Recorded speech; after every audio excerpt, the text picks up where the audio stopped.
want to live a life on fire and on mission. You want to be filled with such conviction and drive that you stop caring about what anyone thinks. You want to face each day alive, authentic, and fully present in every moment.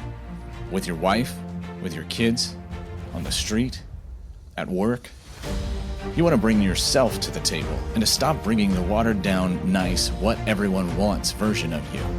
You want that self to be a man who is burning in passion for Jesus, unafraid to bring his kingdom to anyone in your path, no matter what it costs you. You want to love the one in front of you without fear, without needing love back, and without reserve. You want to husband well. You want to father well. You want to shepherd your life well. You want to be a safe pillar for anybody around you. You want to experience God for real, to not just believe, but to know that he's got you, and that he'll show up on your behalf, that he'll show up through you. You want to get to the end of your race and say, yep, I gave it everything. Jesus, you know I'm all in. And you want to know just how to get there. Welcome to Man Warrior King. I'm your host, Matt Hallock. Congratulations. You're among the violent taking the kingdom by force. You're among the chosen answering the call to rise above yourself. You're in the forge being stripped down and strengthened, and you will rise stronger, solid, unshakable. You are a man. You're a warrior. You are a king. Good morning, gentlemen. This is Matt Hallock coming at you with another episode of the Man Warrior King podcast. I am just absolutely honored at the influx of just Man Warrior King men. I'm honored at the influx of men into this community, and I have been producing content for a couple of years now, and I've been, as many of you know, I've been writing books. Wrote the book The DNA of a Man. And I've been sharing the message and at the same time formulating the message that God has been putting inside of me. I've been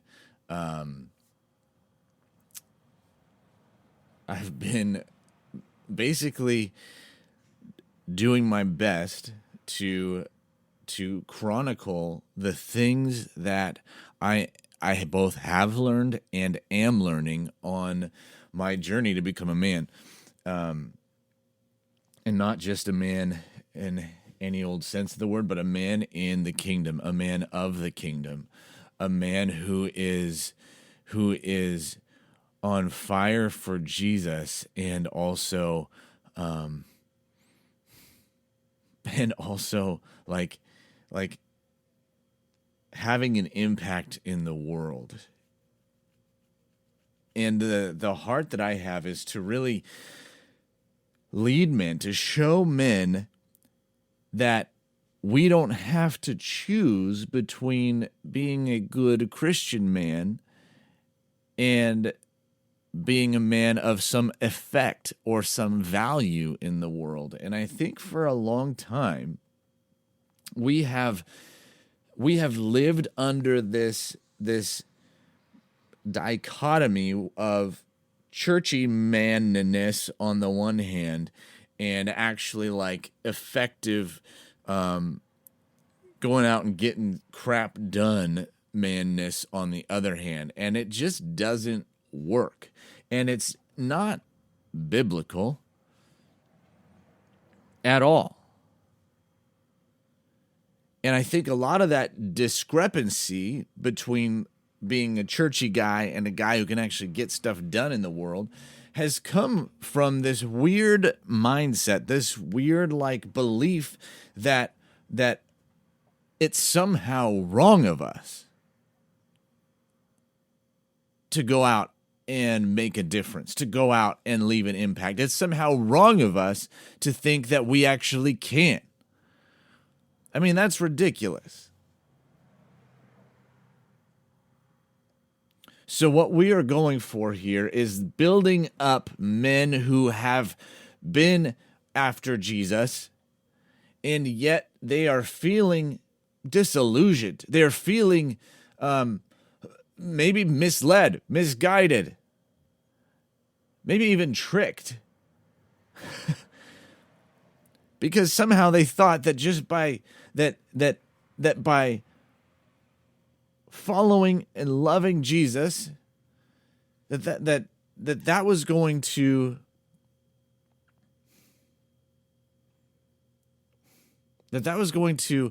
eliminate a lot of the problems that they're having now.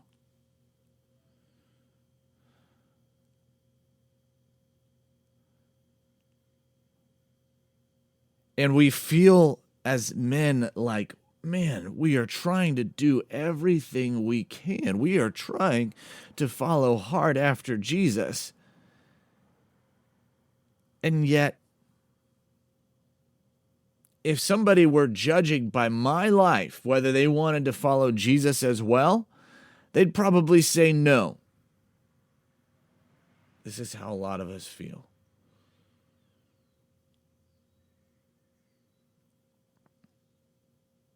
A lot like David, right, in the Psalms where he says, man, why is it that the wicked prosper, but I don't? So that's what we are after here as a Man Warrior King community. But I want to let you guys in on who I am. I want you to see a bit of where I've come from. Hear my story. See, when I was a kid, when I was 3, my parents got divorced. And as is the case with a lot of split, broken families, I lived primarily with my mom. And I would spend 10 days with her and then 4 days with my dad. And the process would repeat. And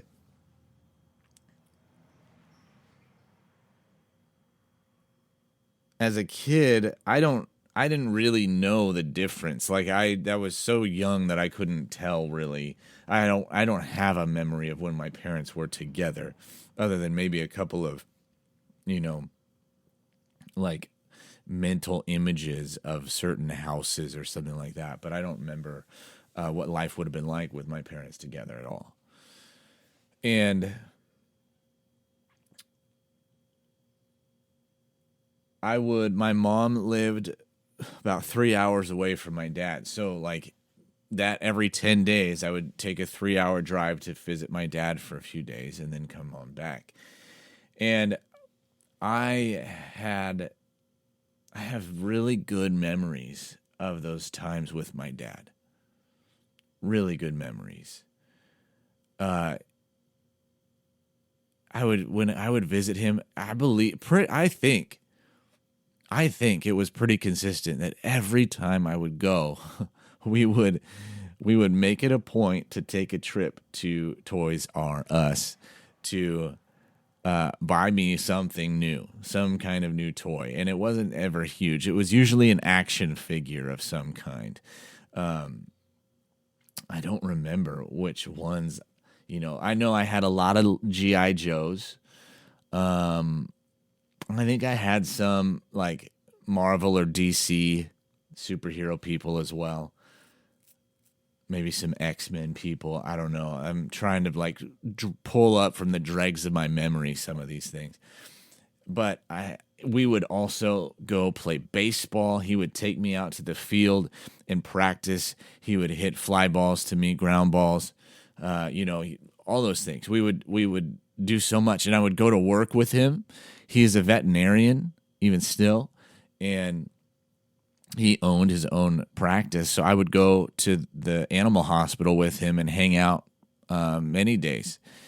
And I knew all of his employees. I would walk around and make friends with all of the different animals. Especially, I loved the stray animals because a lot of times they were doubtful of people. They were on guard, and even the ones that people said, "Well, you're not going to be able to build a relationship with them."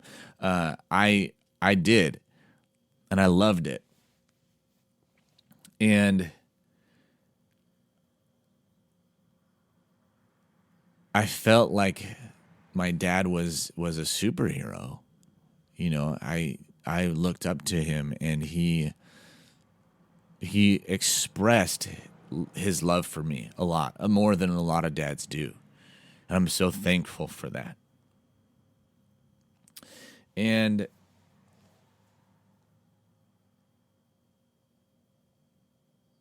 he eventually decided to be close to my sister and I. He decided to move closer to where my mom was living, which a lot of dads don't do. And I was very thankful for that too. There were many ways where he really blessed me as a dad.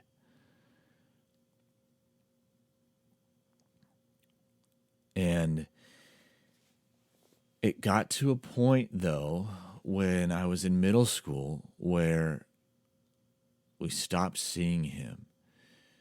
And in this venue, I'm not going to go into all the details about why, other than just that he made some mistakes in his life, some ongoing mistakes. And he, in spite of his deep desire to be a good and a present dad, I mean, he spent so much time with us. In spite of those things, he made some mistakes and some bad decisions that were actually dangerous. And when I was in 6th grade, I stopped seeing him. He had moved to be just down the street from my mom's house for our sake. And then these decisions came to a raging head, and we stopped seeing him. And I remember writing him a letter about why and about how I loved him so much, and I needed him to stop certain things in order to be able to keep on seeing him. And what happened from there is, according to the place where he was at in his life, he wrote a letter back and communicated how deeply he was hurt by all of that, and how much it hurt for his kids to not want to see him, and what that did. I know that he was trying to communicate his own feelings as well, and those were very real. But for me, what that did was it made me feel rejected. It made me feel like my thoughts and feelings, they didn't matter, and that I was guilty for things that he had done. And so I remember just feeling utterly, alone in the journey of manhood. I remember feeling cut off from him and not knowing who to turn to. I didn't have an example to look to. Not really. I mean, I had people. I had other family members. Like for a time, my grandpa. I had teachers. Thankfully, my mom had me in a Christian school, so I had some good role model men teachers. Really good. I mean, I can to this day remember countless interactions, countless times that these men formed me and impacted my life. But that none of that is enough to completely replace a dad. And what really was like the final nail in the coffin of all of that was, I remember getting a card in the mail from my dad one evening or day, I don't know, but in the card it said that he was going to be moving out away from the area the very next day. So by the time it actually had gotten to us, that had already happened. He had already left the area.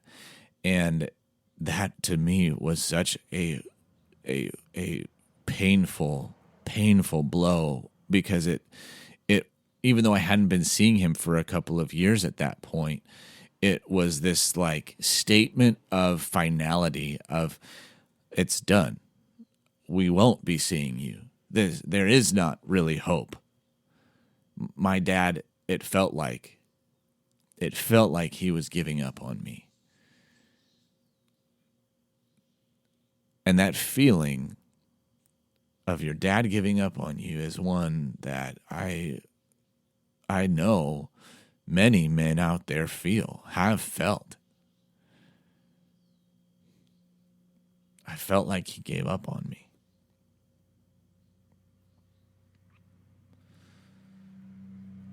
And so that was in middle school, right? One of the most formative times of somebody's life. One of the most crucial times for someone to truly know that their dad is with them, to truly know who they are. I mean, who they're figuring out who they are becoming. And at that time of my life, I didn't have my dad around.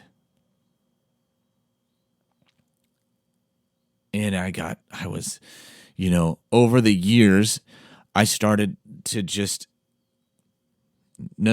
feel, if I ever saw my dad, what I wanted was to be able to tell him all the things he had done.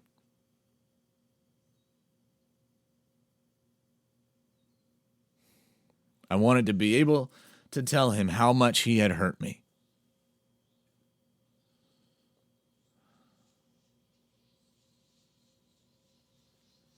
And going on into high school, I continued in this mild depression.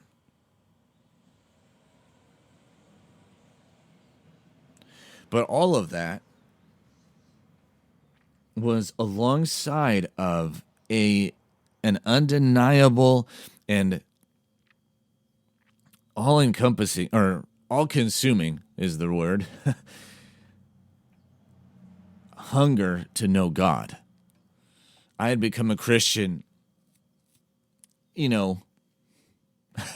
as much as possible when I was 4. And I probably didn't check all the right theological boxes in becoming a Christian as a 4-year-old. But I know that Jesus met me there. Because I came to him. I was sitting in the car with my mom listening to the radio, or one of her radio shows, the guy talking about heaven and stuff. And I asked her, does everybody get to go to heaven? And she said, no. And so she told me about who does get to go to heaven and all that. And I said, well, okay, I want to know Jesus. And that's not how I would lead somebody to Jesus if I were doing it today as an adult, but it was fine for me. She was meeting me where I was, and Jesus met me where I was. And from that point on, I had this unstoppable hunger to know him.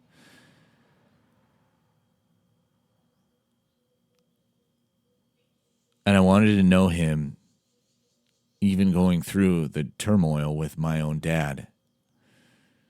And as I went further along into high school, growing up into manhood more and more and not knowing what that meant more and more, I actually got more discouraged. And people on the outside wouldn't have really been able to tell. I was an outstanding student. At Christian schools, I was the kid that all the teachers liked the most. or close to it anyway. I was the kid that was winning the awards, the academic awards, the character awards. People would have thought, oh, Matt's the guy who's most like Jesus. I ran for student government. I was president in 5th grade of the school. I was president in 8th grade of the school. All these things. I played sports.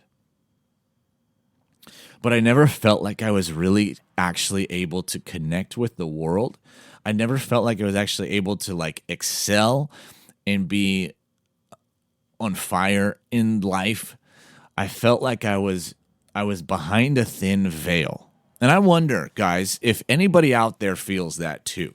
That like if you feel like you're behind this veil that you can't seem to break through, and somehow, no matter how badly you want to know others and to be known, you feel distant.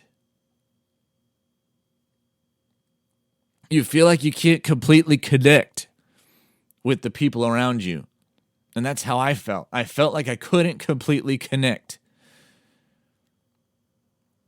And I didn't know why. I felt unsure of myself. When I got into high school, it took me 2 years to finally feel like I could be comfortable being me. Freshman and sophomore year, I didn't feel that way at all.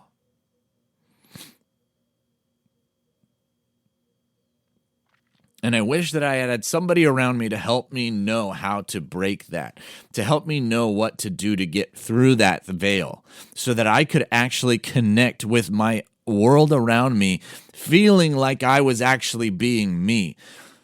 Of all the pain that we feel in our lives, one thing that is most painful is when you feel like you can't just be you. And no matter how hard you try, you feel like you're not being true to who you were meant to be.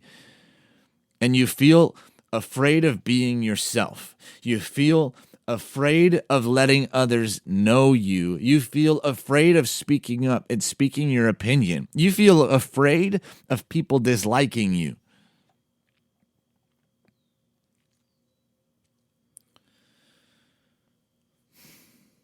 I know now that that in that place, what I should have done to break it was I should have stepped out and fought against it rather than just taking it lying down. I should have stepped out and actually faced my fears of people instead of just sitting in my corner and wallowing in the pity and the shame of my fear of being myself. And what actually broke me out of that in those days was taking a risk, was stepping out. I actually ran for student government, and what that involved was me giving a speech in front of the entire school who didn't know me because I was too busy being afraid to be me. And when I gave that speech, I didn't win the election, but what happened was a bunch of people started to notice, hey, that guy seems pretty cool. That guy gave a great speech. Wow. All of a sudden, I was getting all this feedback, and because then I had this affirmation from people already about who I was, then I started to break out of my shell. So it was like I was cutting the head off of the snake in giving that speech. And then all of a sudden, the floodgates opened up. But that's kind of a side note there, because during all of that time of me, not knowing who I was, but still being good at academics and still having everything all put together, I was wondering, who am I and how do I become a man? How do I become a man in the world without my dad around to show me? And I was after God because from what I knew as a little boy, seeking after God in the best way I knew how, I knew he was supposed to be a father. I saw Jesus call him Father. And so the summer after my junior year, I was hitting one of the lowest times ever of my being depressed and discouraged about how to become a man. And this wasn't just during that summer. This was a lifestyle of daily going after the Lord. I would spend time every night in bed, falling asleep, reading the Bible and journaling about it and asking God, this stuff doesn't feel real, so what is the deal? I need to know you, and I don't right now. Will you help me? Will you show me that you are my father? Will you show me how you are my father? Will you help me become a man? Because you know what? The religious stuff doesn't do it. It doesn't help me to just be a religious guy. It doesn't help me to just be in church. It doesn't help me to just read the Bible, to just memorize verses, to just live the right way. I'll do that because I believe it's right, but that doesn't help me with where I'm at right now. I need to know you as Father. I need to experience you as Father. I can't just know about you. That will not work for me. So if you want me, here I am.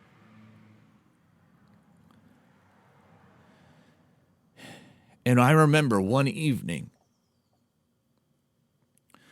I was in this same place, and I was reading. I had no idea what I was coming up to, but I was reading this verse in Isaiah.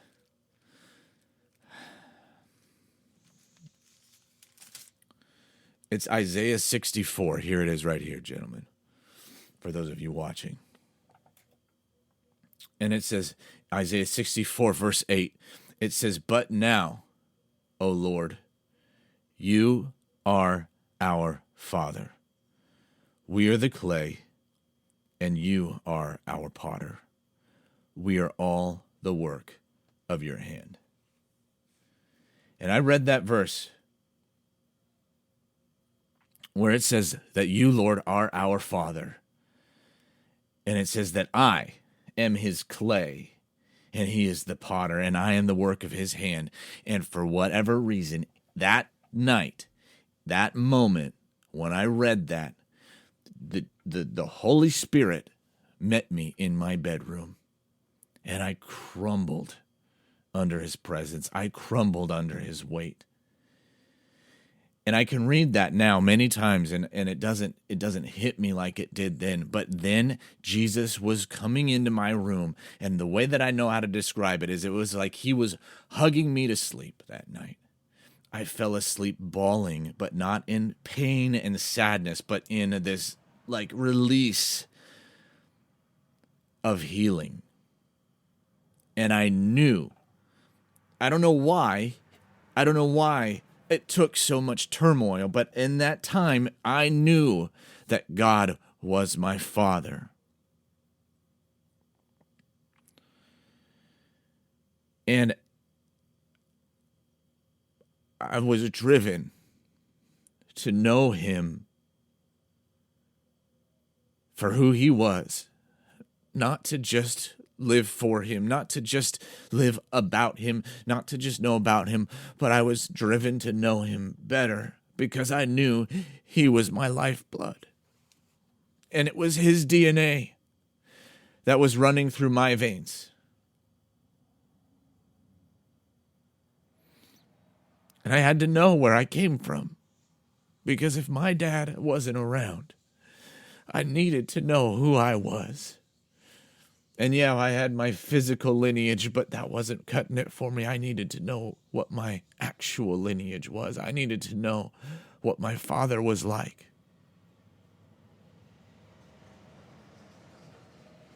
And he showed me. And he'll show you. He will show you himself as Father. If we want to be men in this world, we need to know our Father. That, I would say, was the very beginning of the DNA of a man. The book that is now getting into more and more men's hands.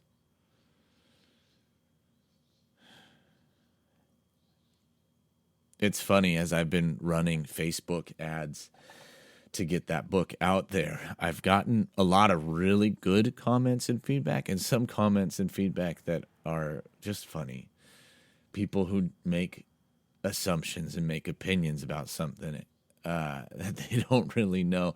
As I've been running ads about that book, I've had one person in particular make a comment like, "Oh, this is all fraudulent. This is so verbose and deceptive, and here's just another guy saying that he's got all the secrets. But so what is it, that the Bible isn't enough, that Jesus isn't enough? Now this guy's got new answers for us that we need to have. And then whenever you step out in the world, there's going to be people who have a problem with it. And you know what? I'm sorry, but the church is the worst. We in the church are the worst at judging people. And I know, I will be the first to tell you, there is clear right and wrong, and there are people who do wrong things, and the Bible is very clear about what is sin and what is not. So I'm not one of those guys at all. But man, we can throw our darts at people really quickly without ever knowing where they're coming from. So as I've been running these Facebook ads for the book, The DNA of a Man, I've gotten these comments like this. Here's just some other dude doing some fancy schmancy marketing, putting all this message out there, and it's fraudulent, and the Bible should be enough, and all that. And you know what? What I responded, I just said, if you knew me personally, you might have a different opinion, because the content of this book has come through fire, and the content of this book has come through my wrestling things out with the Lord. This is not fraudulent. This is not cheap, shallow, just trying to make $1. This is stuff I have learned through fire over years of wrestling with the Lord, and that I know men out there are needing. So men, God is with you. Go after him. Spend time seeking his face. Know him as Father. If you don't know him as Father, ask him for revelation of that. I'm asking him more right now for myself. I need it. Bless you, brothers. This is Matt Hallock signing off and thanking you again for being a part of the Man Warrior King community. If you want more, head over to manwarriorking.com. And please remember to take just a couple seconds to subscribe on iTunes and to leave a 5-star rating and a review so that more and more men can join us as we become awesome. You are a kingdom man. Go out, take more ground, push back darkness. Remember, you bring value into your home, your work, and your circle. You are not a taker, you are a giver. Abundance is your atmosphere.